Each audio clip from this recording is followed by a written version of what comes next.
Dear students of class 5th standard, Jafri Academy of Modern Education, Kargil, welcome to Computer Education, chapter number 2, topic Evolution of Computers.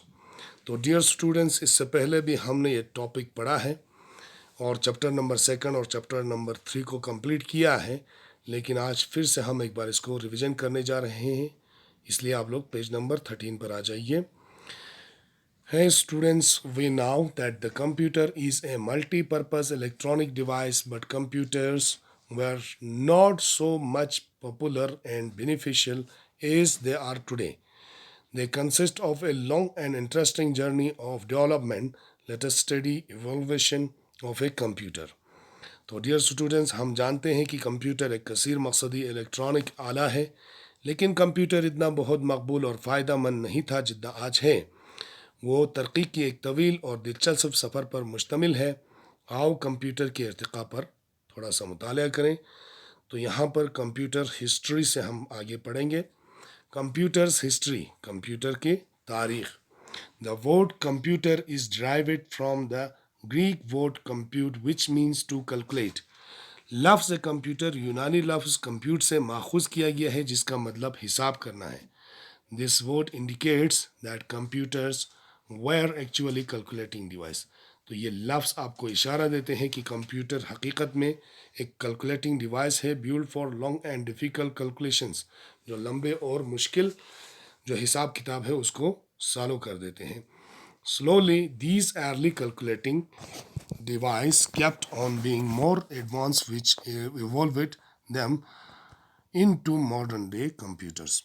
तो धीरे धीरे ये calculating device जो है वो आपको एडवांस होते गया और वो तैयार हो गया आज के मॉडर्न दौर के जो कंप्यूटर है उसको तैयार करने में। Let us learn about some of the early calculating device. आओ हम अब यहाँ पर कुछ पहले जो कैलकुलेटिंग डिवाइस आए थे उनके बारे में मुताला करें। The computers performs any kind of work involving arithmetical and logical operations on data. कोई भी कंप्यूटर में कोई भी किस्म का आप काम, चाहे वो रियाजी हो चाहे वो मंतिकी हो, उन ऑपरेशंस को डाटा के ऊपर काम करते हैं। Processes it as per the instructions और input given by the user and gives the information is output. यहाँ पर आप जो इनपुट ले लेते हैं यूज़र से इंस्ट्रक्शन के तौर पर या इनपुट के तौर पर, फिर उसको बाद में आपको इंफॉर्मेशन एज आउटपुट आपको वापस दे देते हैं। इसके बाद आते हैं एबेकस। अबाउट 500 ईयर अगो, 500 साल कबल, एबेकस और द काउंटिंग फ्रेम या abacus was invented in China. China में इन्वेंट किया था, इसको ईजाद किया था। It was a wooden frame with rose of wires and beads.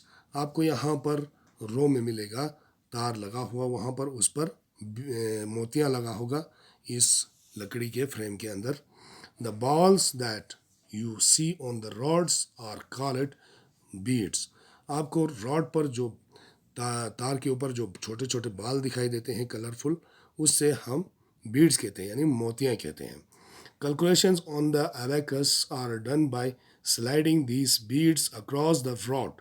आप कैलकुलेशंस एबेकस के ऊपर इस तरह करते हैं कि वो जो आप मोतियाँ वहाँ पर देखते हैं, उन मोतियों को खिसकाना होता है उसको, यानी कि आगे पीछे वहाँ पर लेना होता है, दाएं या बाएं लेना होता है।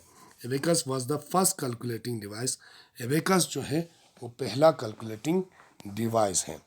इसके बाद पेज नंबर 14 पर आ जाइए। Napier bones. This device was invented by sir John Napier in 1616, यानी कि 1616 ईस्वी में सर जॉन नेपियर नाम के एक शख्स ने इन्वेंट किया था, ईजाद किया था नेपियर बोन्स को। It was use it for sample calculations like addition, subtraction, multiplication and division. ये आपको सैम्पल जो कैलकुलेशंस होते हैं, जैसे कि एडिशन ऐड करने के लिए, सब्ट्रैक्ट करने के लिए, मल्टीप्लिकेशन करने के लिए या तकसीम करने के लिए।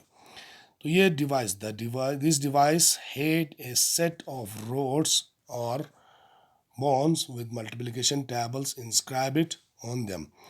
तो ये जो आपको डिवाइस होता था, इस पर यहाँ पर कुंदा होता था, यहाँ पर खुदा हुआ होता था, लिखा होता था वहाँ पर, चाहे ये रॉड्स और बॉन्ड्स के ज़रिए एक मल्टीप्लिकेशन टेबल तैयार किया होता है, जैसे कि यहाँ पर आपको दिखाया भी गया है। ऊपर से रोज और कॉलम में। ऊपर वाले रो में आप देखते हैं 0 1 2 3 4 5 6 7 8 9, और नीचे की तरफ देखो आपको पहले रो कॉलम में आपको 0 0 0 दिखाया गया है, सेकंड कॉलम में आपको 1 दिखाया, फिर इसके बाद 0 2 0 3 0 4 0 5 0 6 इसी तरह से 0 9 तक है। तो जब हम ऊपर वाले 1 को 2 के साथ हम ये मल्टीप्लाई करेंगे, 1 2 ज़ा 1 आएगा, 2 2 ज़ा 4, जब 2 और 2 को हम ये क्रॉस मल्टीप्लाई करेंगे तो 2 2 ज़ा 4, जहाँ पर ये दोनों रो और कॉलम मिल जाते हैं वहाँ पर इसका आंसर होते हैं। जैसे कि 6 6 ज़ा 36 यहाँ पर नीचे आ जाता है। इसी तरह से आगे चलते जाएंगे। और इसके बाद पास्कल लाइन है। इन 1642 Blaise Pascal invented pascal line. एक फ्रेंच मैथमेटिशियन था जिसने पास्कल लाइन को ईजाद किया था 1642 में।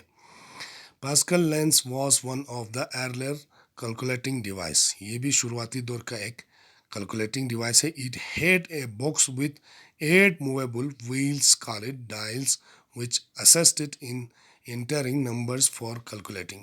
तो यहाँ पर आपको 8 जो हरकत करने वाले पहिए होते थे जिनको डायल्स कहा जाता था, इनके डायल करते ही यहाँ पर नंबर्स जो है वो एंटर हो जाते थे और उसको कैलकुलेट किया जाता था।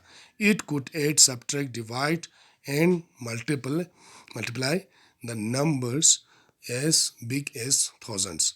ये हज़ारों की तादाद में जितना भी बड़ा होता था उसको वो जमा भी कर सकते थे, तफरीक भी कर सकते थे, डिवाइड यानी तकसीम भी कर सकते थे और ज़रब भी कर सकते थे। तो डियर स्टूडेंट्स, ये हो गया हमारा आज का टॉपिक। कल हम पढ़ेंगे डिफरेंस इंजन से आगे। तब तक के लिए खुदा हाफिज़, good bye, all the best.